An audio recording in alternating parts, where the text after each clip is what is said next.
Many teens know a lot about tobacco, alcohol, and other drugs, but don't know much about fentanyl. Many adults don't know much about it either.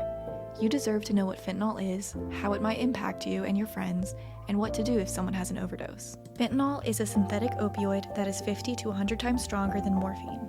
Pharmaceutical fentanyl was developed for pain management treatment of cancer patients applied via a patch on the skin. Fentanyl is now commonly mixed with drugs like heroin, cocaine, methamphetamine, and marijuana and made into fake or counterfeit pills that are made to resemble prescription pills. Fentanyl can be fatal. People often die from a fentanyl overdose without even knowing that it is present in the substance they took. This image describes the potency of common opioids. Potency refers to the strength of a drug. In other words, how much of the drug is needed to produce an effect. Fentanyl is 100 times the potency of morphine, meaning it takes only a sesame seed amount to be lethal. This is the amount of a lethal or deadly dose of fentanyl in powder form, just the tip of a pencil. Even smaller doses of fentanyl will produce a high and a chance for building a tolerance to the drug, meaning more of the drug is needed to get the same effect. With the amount being so small, it can be undetectable when mixed with other substances. Fentanyl is so strong that it is difficult to mix evenly. This means that one pill can have little or no fentanyl, but another pill from the same batch could have a fatal dose of fentanyl. You have different opioid receptors throughout your brain, down your throat, in your stomach, and in your intestines. Each type of receptor is responsible for different effects on the body. One of the primary things that receptors do is block the sensation of pain from reaching the spinal cord. Opioids do not heal pain. They fool the body into thinking that it is not experiencing pain. What are the common side effects? Breathing slows, and in the case of an overdose, stops, because the muscles in the chest and abdomen become rigid and don't allow the lungs to expand. The heart beats slower, nausea and vomiting, constipation is common and worsens with prolonged use. People often go on the nod, where they fall asleep. Weight loss is also common, as are very tiny pupils in one's eyes. There is no way of knowing if you will become addicted to opioids. Your environment and genetics both play a role in whether you become addicted to drugs. 4 to 5 days of use is all it takes to increase the likelihood that someone will still be on opioids a year later. This drug does not discriminate, and people of all races and socioeconomic statuses are equally at risk of becoming addicted. 7 out of every 10 DEA-tested pills with fentanyl are potentially deadly. Pressed pills are made in a way that does not create uniform distribution, so some pills in a batch may have no fentanyl, while others have a potentially deadly amount. No one is regulating the production of these pills. The DEA seized enough fentanyl in 1 year in the United States to kill every single man, woman, and child in the entire country. The chances are very high that pills being obtained from anywhere but a pharmacy or hospital are fake.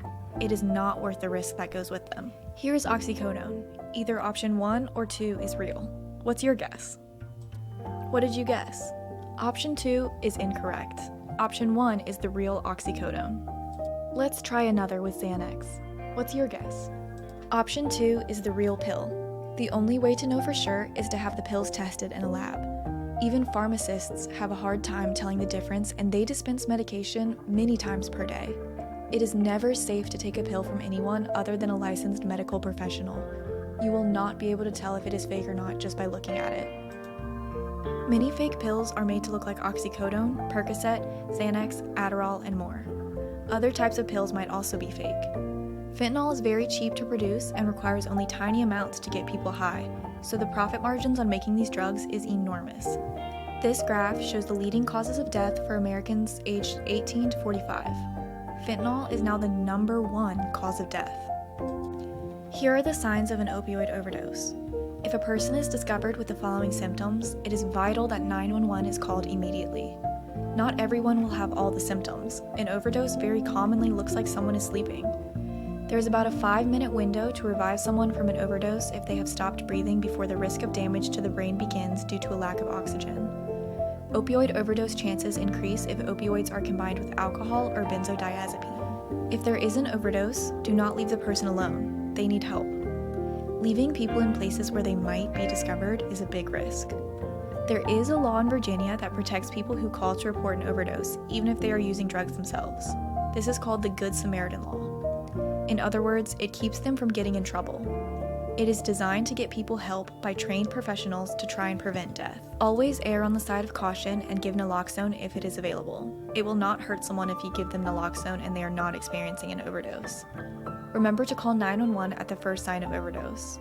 Do not leave after administering naloxone. When naloxone wears off, the person can overdose again, so it is vital that they see an EMT or doctor. Naloxone goes to the opioid receptors and removes the opioid, and then the naloxone fills the receptor instead.